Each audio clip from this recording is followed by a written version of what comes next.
Saut dans le futur, nous sommes au mois d'août 2023. Après avoir obtenu des résultats misérables lors de la dernière saison, les Canadiens de Montréal gagnent la loterie Connor Bedard en obtenant le premier choix du repêchage au total. Cela même si les statistiques n'étaient pas favorables. Les fans du CH sont bénis et euphoriques à l'idée de pouvoir voir évoluer Connor Bedard, qui pourrait être le prochain joueur de concession jouant à Montréal depuis Guy Lafleur.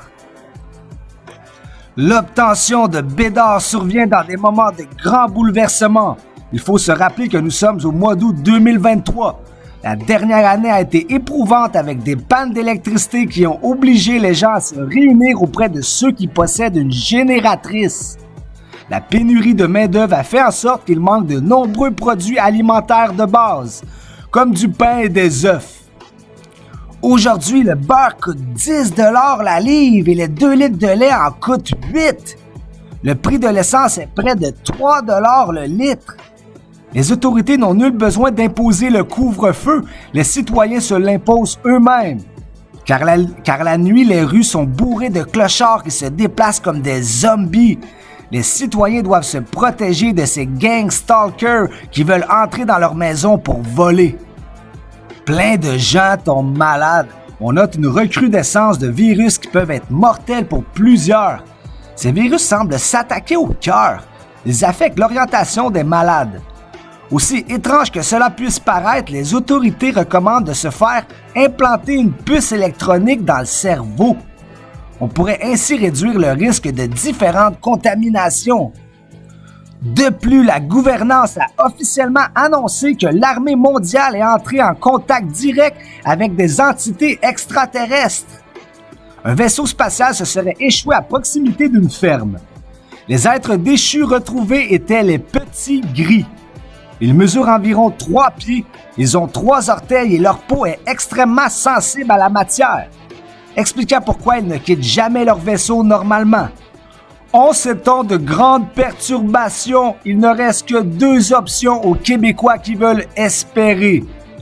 Dieu ou Connor Bedard. Revenons à la réalité, avec ce genre de contenu d'anticipation, on peut se permettre une plus grande liberté. Dans le pire des cas, il s'agit d'une possibilité, le temps viendra à la confirmer ou pas. En fait, le cinéma utilise ce genre d'anticipation. La série Épidémie parle d'une pandémie, elle est sortie fin 2019, Sinon, la série Alerte Amber est aussi sortie en 2019, juste avant qu'on reçoive les premières alertes Amber sur nos cellulaires. Si les Simpsons ont prédit Donald Trump comme président et si la série Épidémie a prédit une pandémie juste avant 2020, eh bien, une vidéo sur Connor Bedard avec les Canadiens permettra fort probablement au CH de repêcher Bedard, non? Parlons des véritables probabilités d'obtenir Connor Bedard lors du repêchage 2023 de la LNH. Le tableau suivant montre que Montréal a 7,5% de chances de parler en premier, ce qui représente un peu moins qu'une chance sur 10.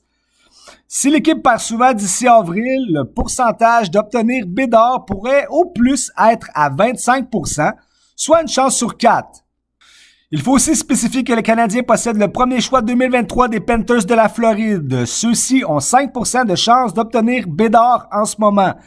La Floride connaît une mauvaise passe en ce moment avec 6 défaites à leurs 10 derniers matchs. Le prochain repêchage compte aussi sur le Canadien Adam Fantilli, un imposant patineur, ainsi que Leo Carlsson, un brillant Suédois.